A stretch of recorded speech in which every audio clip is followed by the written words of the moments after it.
Hello, my name is Nick Sanza, and this is my Clocktower fortress build.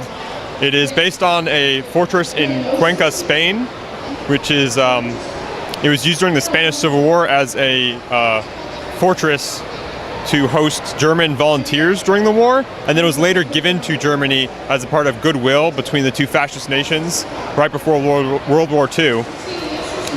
It was used during the war of World War II, but not in a combat role. It was more of a political role as a sort of peacekeeping between the two countries. Very cool. And now, what made you want to build this? I saw it in a show, The Sound of the Sky. It was a show that highlighted the female roles that were in the fortress. They actually had female volunteers. They mostly did the cooking and cleaning, but they also did a few things such as policing the nearby village and helping with maintaining order, and definitely having a good female touch when a mostly male military base. Now, it's a massive build. You have a lot of stuff going on. Where did you start when you set out to build it? Was there a specific component or a certain part of it that you began with? I started with the fortress. I never actually planned to build the whole entire mountain and walls around it. But once I built the fortress, I said, heck, I have a lot of pieces left over. Let's try building it higher. And from there, it just kept going up. That's awesome. And so what is it like to have that mentality, like to have something and to continue to add on to it? Do you do that a lot, or was this one of your first attempts to sort of add this much scenery to a build?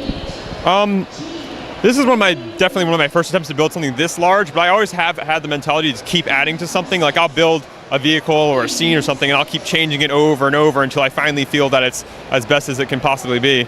I think it's very important to add as much landscape as possible to a build. Makes it much more oomph, I guess.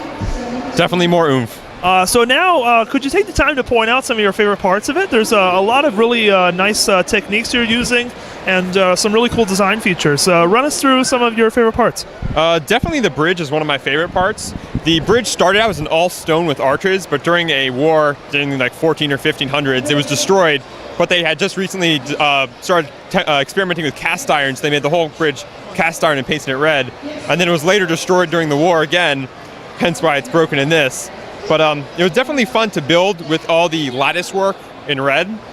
And then also the cobblestoning on the courtyards was definitely something I've never tried before.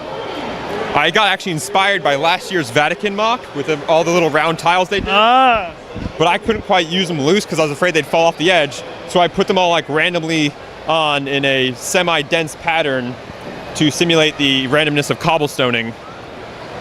It's very effective. Now, I see you have some interior courtyards there. Describe the design of those. Those are with a lot of just tiles making the crossings, and it's the path actually goes all the way through to the all the doors on the inside.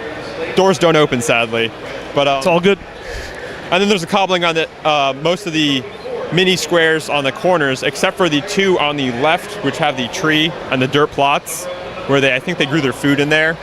Very cool. Now, you have some wonderful vehicles with this build as well. I always think that vehicles are some of the hardest parts of a build. How did you tackle the vehicles in this build? You have some tanks. It looks like another one there, too. I used some previous vehicles I had, and I modified them to suit the time period, because the Panzer IV, as shown there, the larger tank, it was used throughout World War II, and it was experimentally made throughout the late Spanish Civil War, at the time, right after. But I had to change it so it was one of the earlier versions to fit the time setting. Same with the Panzer 38T. It's one of the earlier ones with the 20mm machine gun, not the larger guns that they had later. And then the truck is just a basic Porsche 108 Type 4 truck. It was used a lot during support roles and for utility purposes. And these were all my own design, but... Awesome. Now, to kind of close us out here, let's go underground, figuratively, I suppose. You have some basement details here. What's going on down here? Oh, the castle actually had its own vineyards and winery, and also one of the buildings one of the rooms is being used as a munitions depot for the soldiers. But the winery was one of my favorite parts because it had the stairs going down. I really liked incorporating that with all the barrels and all that stuff. It's pretty fun to do. That's awesome. Nick, wonderful build. Thank you so much for sharing with us. No problem.